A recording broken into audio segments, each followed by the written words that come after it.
The events of 2024 really began at the tail end of 2023, when Paxton Media gifted us the buildings at 406 North Central Avenue.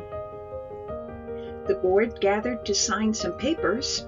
Editor Katie Thurston presented President Cindy Perez with the key, and it was on. We explored the building with a bit of wonder at first. So much history. Some repair needed. A lot of sweat equity would be invested. The community band moved in first, starting rehearsals there in January. Also in January, we presented a murder mystery for NatCo in Richmond.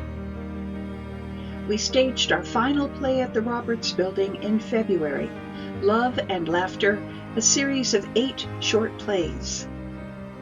And then it was time to move our things out of storage at the park and into our own facility. We appreciated the young men who interrupted their basketball game that afternoon to lend us a hand.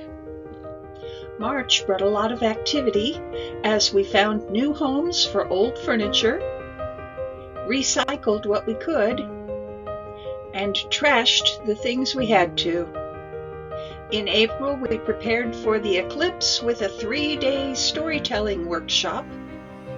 And on Eclipse Day, we hosted Lost and Found, a storytelling festival.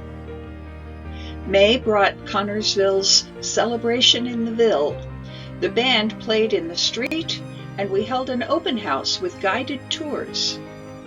We invited people on stage to grab a costume hat and say a few words to an imaginary audience. When summer came, our calendar was full. The jazz combo performed at the Honoring Our Elders luncheon.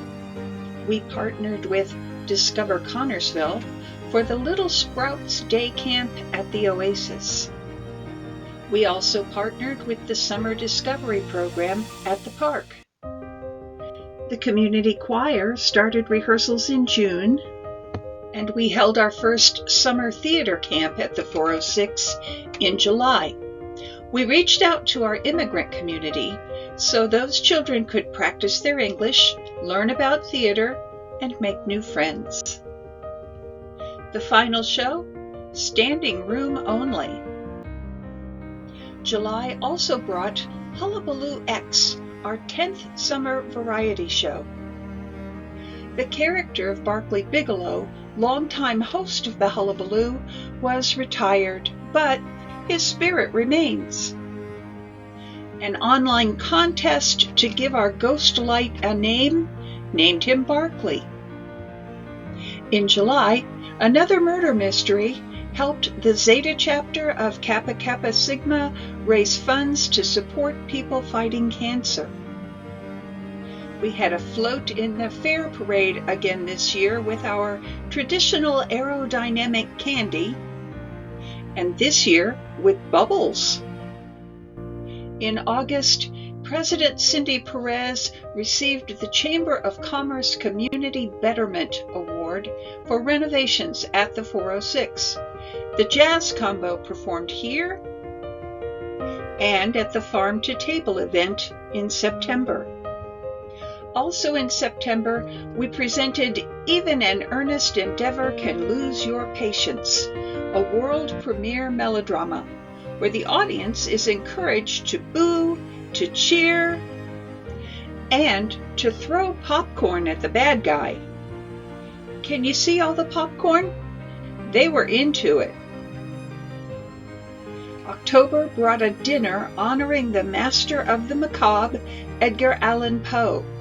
Guests dressed in period costume and dined on one of Poe's favorite foods, lasagna, as they listened to the presentation of stories and poems.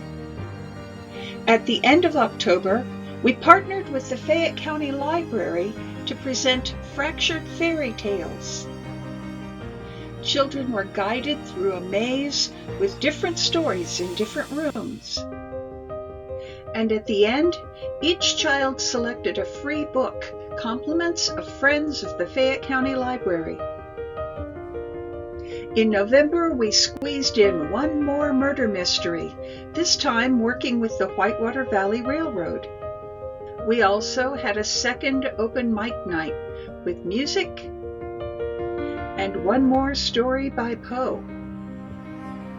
We assisted young playwrights by doing table readings of 2 different plays and providing feedback. We removed the old signage and repainted the front of the building. The band presented a holiday concert.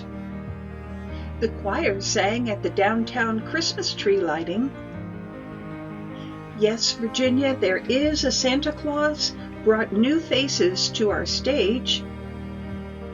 And we moved right on in to auditions for our first show in the new year. All year long, we've been grateful for donations large and small. Donations like a piano and the muscle to get it up the stairs to the 2nd floor.